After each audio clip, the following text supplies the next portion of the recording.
우리 주보와 조금 다르게 여호와의 종들이라는 제목으로 말씀을 같이 좀 나누겠습니다. 우리 옆 사람하고 한번 인사를 한번 해볼까요? 이렇게 인사를 하시면 됩니다. 즐거운 시간 됩시다. 네. 왜 그러냐면 오늘 이 찬양 우리 헌금송에도 기쁨 예배가 기쁨이면 좋겠다 이랬는데 어제 저희 딸이 저희 딸 2명이잖아요. 근데 이제 누굴까요? 두두두두둥. 아빠 설교 너무 재미없어. 너무 재미가 없어. 지루해. 뭔 말인지 하나도 모르겠어. 이렇게 이제 얘기를 하는 거야. 그래서 그래? 얼마나 재미없어? 하나도 못 알아듣겠대요. 그래가지고 어떻게 하지? 난 약간 재미와는 거리가 먼 사람인데 이런 마음으로 오늘 인사를 이렇게 했습니다. 그래서 오늘 이 설교 시간이 즐겁기를 바랍니다. 자, 우리가 이번 주와 다음 주 두 주간에 걸쳐서 이사야 40장에서 66장까지를 정리하고 이제 이사야를 마무리하는 시간입니다. 특별히 이사야가 반복해서 기록하는 중요한 단어가 있어요. 그러니까 늘 여러분 기억하셔야 돼요. 성경이 반복하면 중요해요.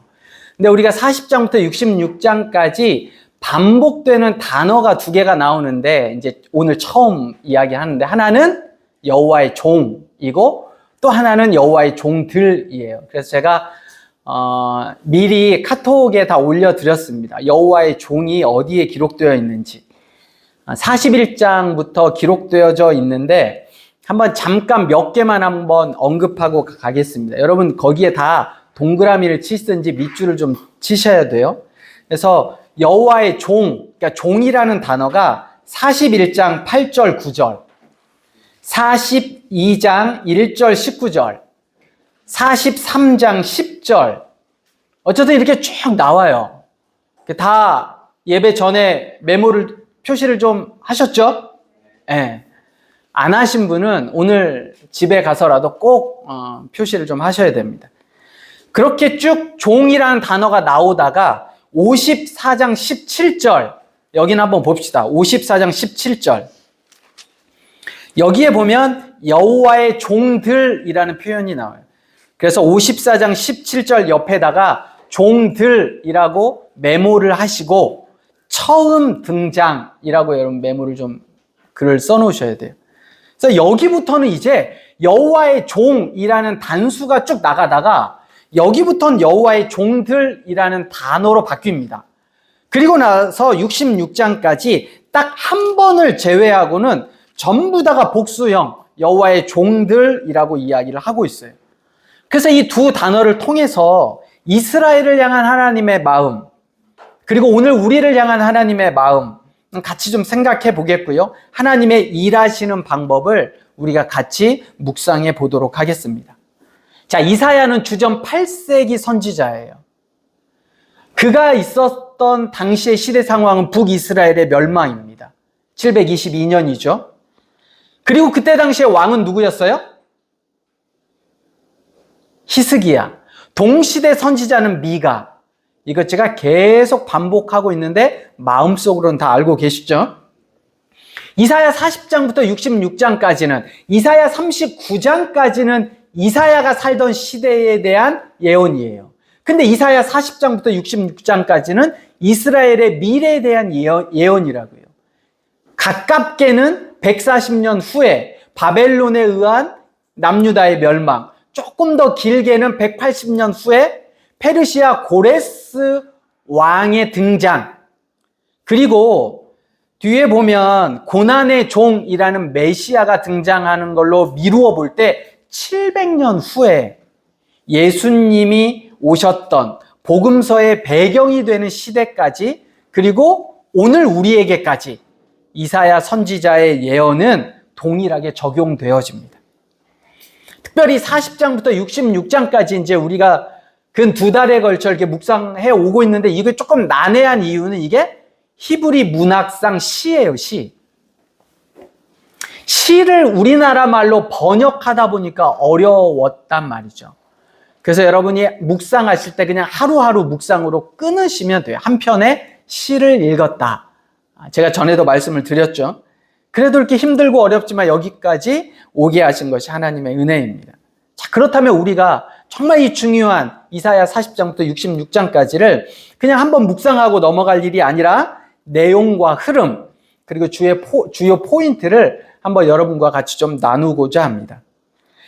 이사야 40장에서 66장의 예언의 내용과 흐름은 두 가지였어요. 하나는 뭐예요? 우상숭배. 또 하나는 그럼에도 불구하고 이스라엘을 향한 하나님의 사랑과 소망과 회복의 메시지가 계속 반복해서 나옵니다. 자, 이 반복되는 흐름 속에 한 가지 주요한 질문이 있어요.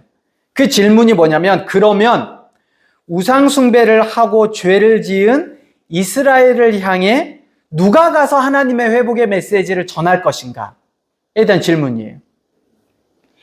또 전할 뿐 아니라 누가 가서 그 무너진 이스라엘을 회복해 하고 무너진 신앙을 보수하고 다시 세울 건가? 누가 갈 건가? 라는 질문이 던져지게 됩니다. 이게 바로 이 40장부터 66장까지 이 흐름의 주요한 포인트예요. 누가 갈까요? 누가 그 일을 할까요? 당연히 크게는 하나님입니다. 여호와 하나님이 그 일을 하십니다. 그런데 하나님은 누군가를 통해 그 일을 하세요. 하나님은 본인이 직접 그 일을 하시지 않고 누군가를 통해 그 일을 하시는데, 그 일을 하는 사람이 누구예요? 그게 여호와의 종이라는 이야기입니다.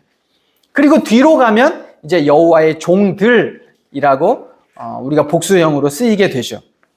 하나님께서는 사랑과 회복과 소망의 일들을 여호와의 종을 통해, 그리고 여호와의 종들을 통해 하신다고 말씀하십니다.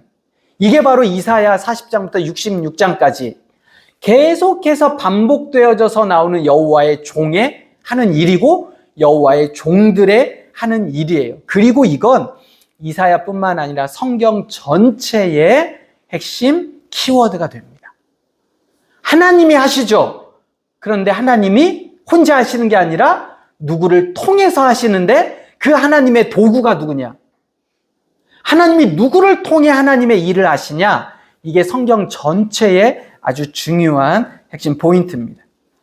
그래서 오늘 말씀 이사야 60장에 보면 이렇게 이야기를 합니다. 일어나라, 빛을 발하라. 이는 내 빛이 이르렀고 여호와의 영광이 내 위에 임하였음이니라. 자, 일어나라, 빛을 발하라 라고 해서 그 빛이 그 여호와의 종에게 있을까요? 여러분, 여호와의 종은 빛이 아니에요. 영광도 아니죠. 일어나라, 이거 명령형입니다. 빛을 발하라, 이것도 명령형이에요. 그러나 그 빛과 영광이 여호와의 종에게 있지는 않아요. 그는 빛도 아니고 영광도 아니죠. 여러분 3절도 같이 한번 볼까요?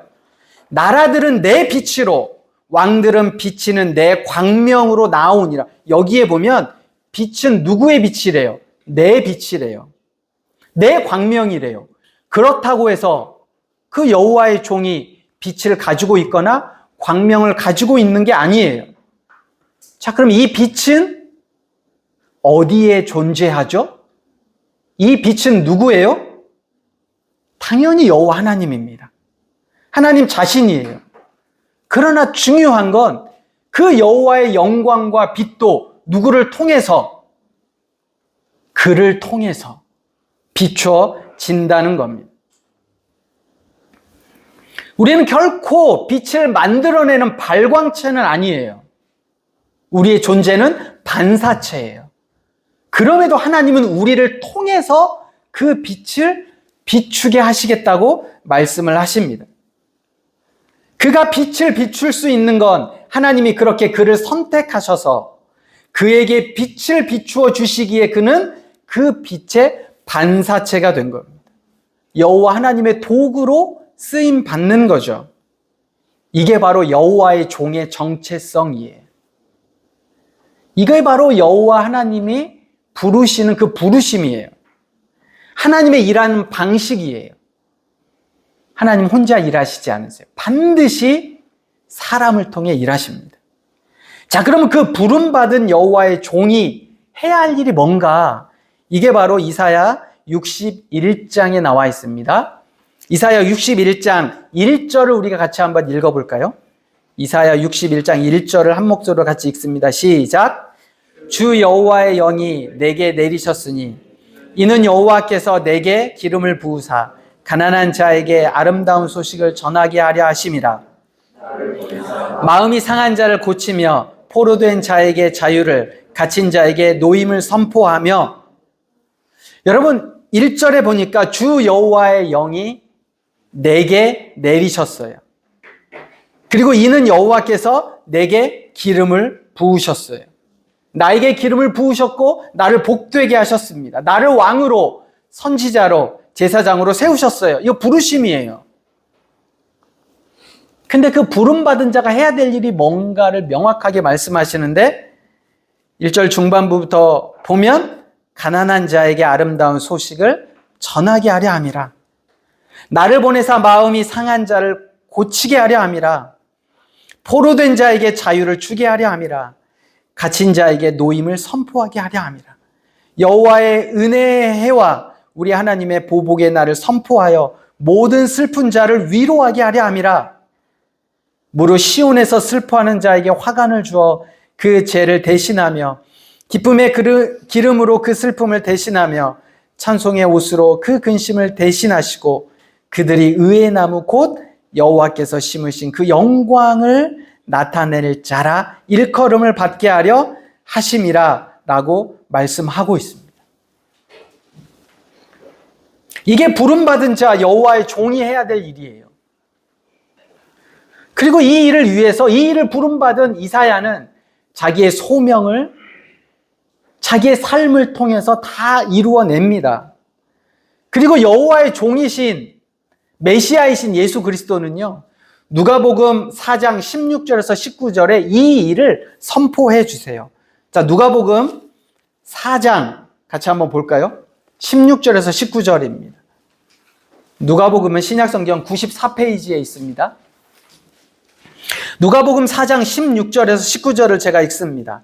예수께서 그 자라신 곳 나사렛에 이르사 안식일에 늘 하시던 대로 회당에 들어가사 성경을 읽으려고 서심해 선지자 이사야 글을 들이거늘 책을 펴서 이렇게 기록한 데를 찾으시니 곧 주의 성령이 내게 임하셨으니 이는 가난한 자에게 복음을 전하게 하려고 내게 기름을 부으시고 나를 보내사 포로된 자에게 자유를, 눈먼 자에게 다시 보게 함을 전파하며 눌린 자를 자유롭게 하고 주의 은혜의 해를 전파하게 하려 하심이라 하였더라 라고 본인이 자신의 사역을 어떻게 하셔야 할지를 분명하게 말씀하셨습니다.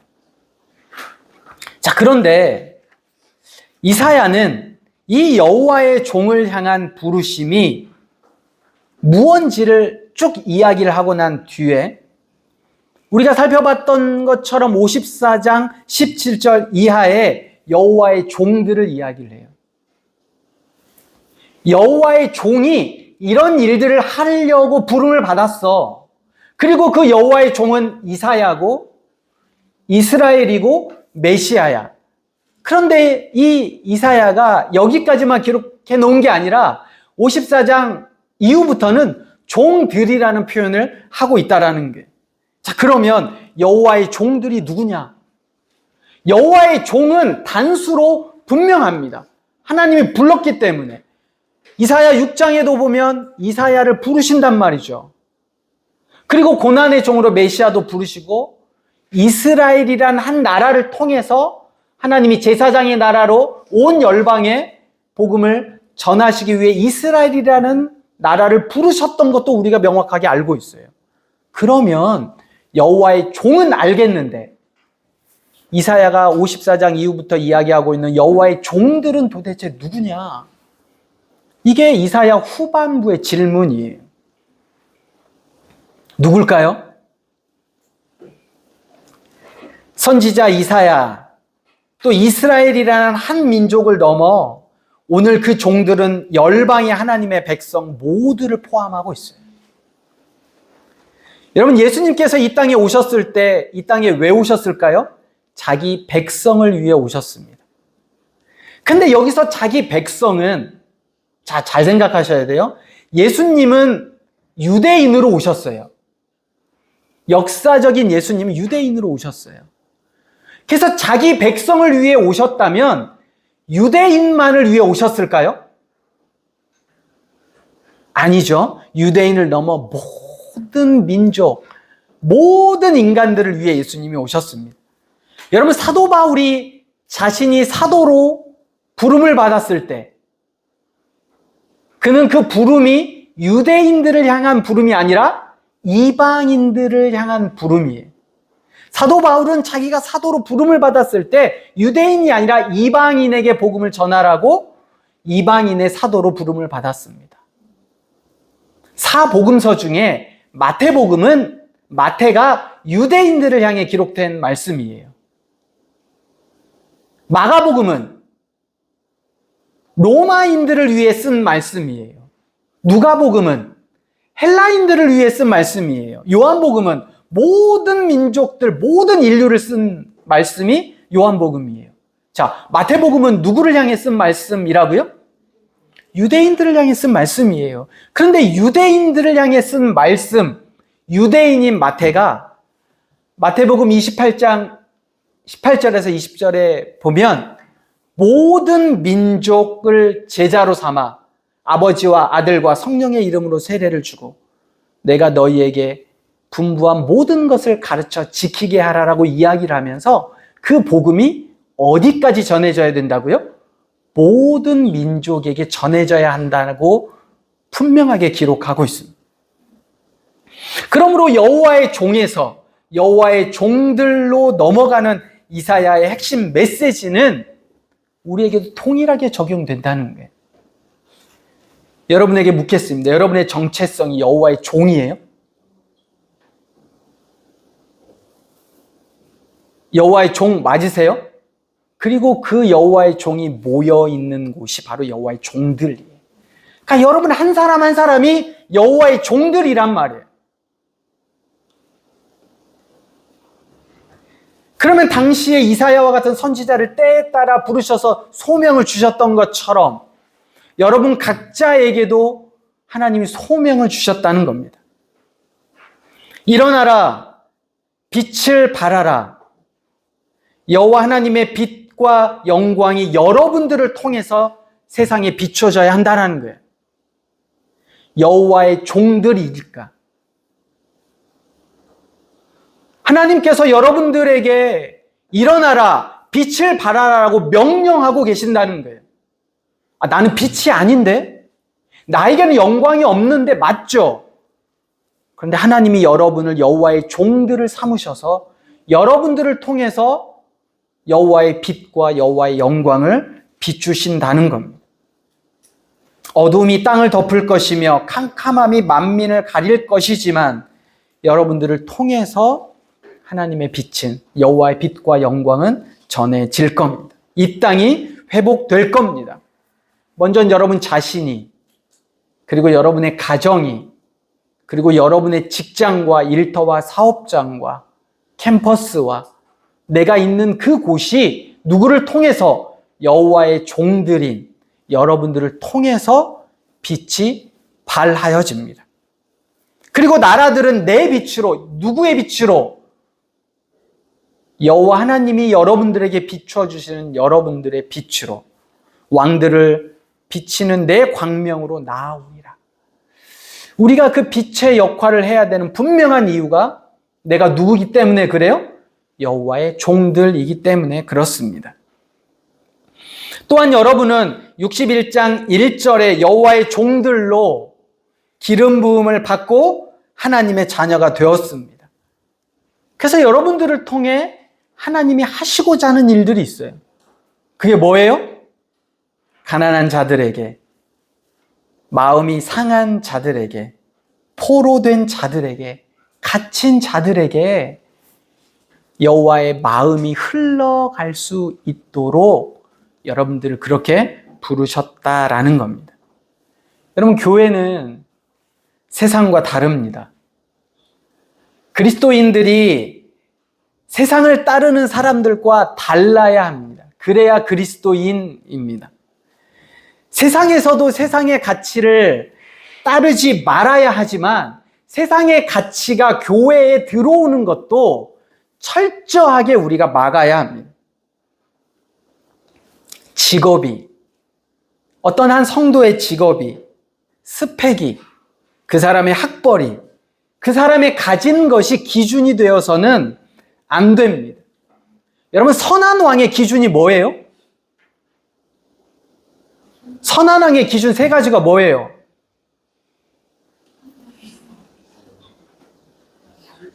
여호와 앞에서 정직히 행해야 해요. 누구 앞에서? 여호와 앞에서예요. 세상 앞에서가 아니라 여호와 앞에서 정직히 행해야 하는 게 기준이에요. 두 번째는 다윗의 길을 따라야 돼요.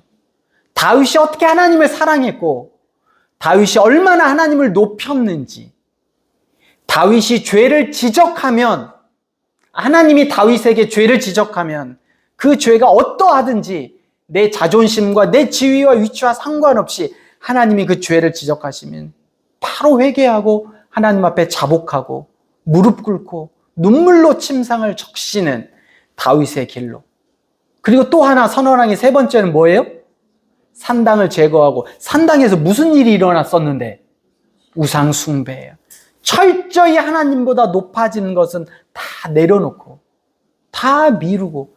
여러분, 이게 기준이라고요. 선한 왕의 기준. 여러분, 교회는 믿음과 신앙이 기준이 되어야 해요. 그리스도인은 다른 게 기준이 되는 게 아니라 믿음과 신앙이 기준이 되어야 한다고요. 교회는 섬기는 자가 리더가 되는 거예요. 그리스도인은 나를 포기하는 자가 중요한 자리에 올라가는 거예요. 세상과 교회가 다릅니다.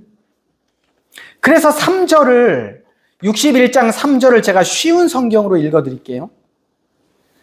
이사야 61장 3절을 제가 쉬운 성경으로 읽어드리면 이렇습니다. 여호와께서는 시온에서 슬퍼하는 사람들에게 죄를 뿌리는 대신 왕관을 씌워주며 슬픔 대신 기쁨의 기름을 발라주며 절망 대신 찬양의 옷을 입혀주실 것이다. 이제 그들은 의의 나무라 불릴 것이며 여호와께서 자신의 영광을 나타내시려고 심으신 나라라 불릴 것이다.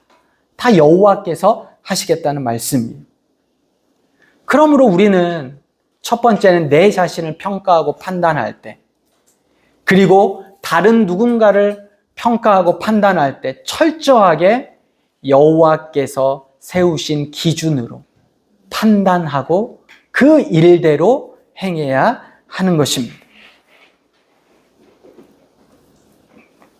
그리고 우리를 의의 나무로 불러주셨어요. 내 어떤 행함이나 나의 어떤 무언가가 아니라 하나님께서, 여호와께서 우리에게 모든 것들을 다 덮어주시고 안아주시고 감싸주시며 의의 나무라 부르셨다라는 사실입니다. 다른 사람들을, 우리 안에 이제 교회가 사람이 많아지면 처음에는 가족과 같지만 이 가족도요, 가족이 많아지면 어른들이 그러신대잖아요. 집에 놀러 오면 너무 좋은데 집에 가면 더 집을 떠나서 자기 집으로 가면 더 좋다라고 말씀하신단 말이죠. 힘들어요. 우리 안에도 사람의 숫자가 많아지면 나하고 다 똑같은 사람만 있지가 않습니다. 근데 그럼에도 불구하고 우리가 그 사람들을 어떻게 여겨야 하는지, 각자가 다 달라요. 사람들이 다 다릅니다. 그런데 우리는 내 생각과 내 기준대로 판단해요. 나하고 맞는 사람, 안 맞는 사람, 나하고 믿음이 똑같은 사람, 아닌 사람, 다 내가 판단을 해요. 그런데 오늘 말씀, 여호와의 종들이 추구해야 될, 여호와의 종들이 행해야 하는 건 뭐예요? 여호와께서 판단하시는 대로 판단하는 겁니다. 시온에서 슬퍼하는 사람에게 죄를 뿌리는 대신 왕관을 씌워주시며 슬픔 대신 기쁨의 기름을 발라주시며 절망 대신 찬양의 옷을 입혀주실 것이며 이제 그를 의의 나무라 불릴 것이다 라고 말씀을 하고 계십니다. 세상의 기준이나 세상의 판단이 아니라 여호와 하나님을 의지하고 신뢰하는 여호와의 종들이 되셔야 합니다. 말씀을 정리하며 사실 제가 오늘 찬양을 하면서 저에게 들었던 생각이 하나가 딱 있었는데, 이게 뭐냐면 제가 고등학교 시절, 대학교 시절 저희 모교회에서 한 친구가 있었는데, 이 친구가 약간 지적장애가 있는 친구예요. 그래서 고등학교 때 예배를 열심히 나왔는데 저희하고 친하지는 않았어요. 그런데 이 친구가 대학을 당연히 못 갔죠. 이제 저희가 대학부를 딱 가면서 성가대를 하게 되었습니다. 근데 이 친구가 성가대를 지원을 한 거예요. 근데 약간 지적인 장애가 있던 친구니까 화음을 못 맞추죠. 근데 성가대는 늘 맨 처음에 나와가지고 그렇게 열심히 하는 친구예요. 그래서 고등학교 때까지는 이 친구하고 잘 친하게 지내지 않았는데, 이제 대학부에 딱 올라가서, 저희는 호산나 성가대였거든요. 근데 호산나 성가대는 저희만 있는 게 아니라 대학교 형들도 있었고 누나들도 있었고 젊은 집사님들도 있었던 일부 예배 때 섬겼던 이제 성가대였단 말이죠. 근데 이 친구가 여기에 지원해가지고 오게 된 거예요. 대학교를 들어간 다음부터. 사부로 맞춰서 성가대를 하는데 이 친구는 화음을 못 맞춰요. 열심히 노래를 부르긴 하는데 화음을 못 맞춰요. 너무 불편한 거예요. 제 입장에서는, 저희들 입장에서는. 틀리니까. 근데 제가 곰곰이 오늘 생각해 봤어요. 한 번도요, 성가 대장님도 지휘자님도 어떤 분도 그 친구에게 그만 나오라고 이야기를 하시지 않았어요. 연습할 때 다 틀렸거든요. 근데 정작 예배 때도 그냥 세우셨어요. 근데 우리 교회 모두가 다 알아요. 그 친구가 틀리다는 거를. 근데 완벽하게 틀린 게 아니라 조금씩 틀리는 건데, 그래서 저희가 5부 합창단이라고 불렀어요. 4부가 아니라 이 친구 때문에 5부야. 우리는 화음이 5부. 그랬는데도요, 제가 그 교회를 나오기 전까지 그 친구는 여전히 그 호산나 성가대에서 봉사했어요. 맨 처음에 나왔다가 나중에 바쁘면 성가대 가운을 그냥 벗어놓고 가시는 분이 계시면 다 그거 그냥 정리해서 올려놓던 친구였어요. 지금 생각하면 너무 귀한 친구였는데 그때는 그렇게 제가 귀한 줄을 몰랐어요. 여러분, 그게 교회인 것 같아요. 그게 예배인 것 같고 그게 찬양인 것 같아요. 왜? 찬양은 하나님께 드리는 거잖아요. 예배는 하나님께 올려드리는 거잖아요. 교회 공동체는 하나님이 주인이시잖아요. 그런데 내 마음에 누구는 안 맞아. 나하고 수준이 좀 달라. 그래서 내가 그 친구를, 내가 그 어떤 사람을 내 기준으로 평가하고 판단하면 그건 예배가 아니에요. 그건 교회가 아니에요. 그건 찬양도 아니에요. 내가 왜 예수를 믿는가?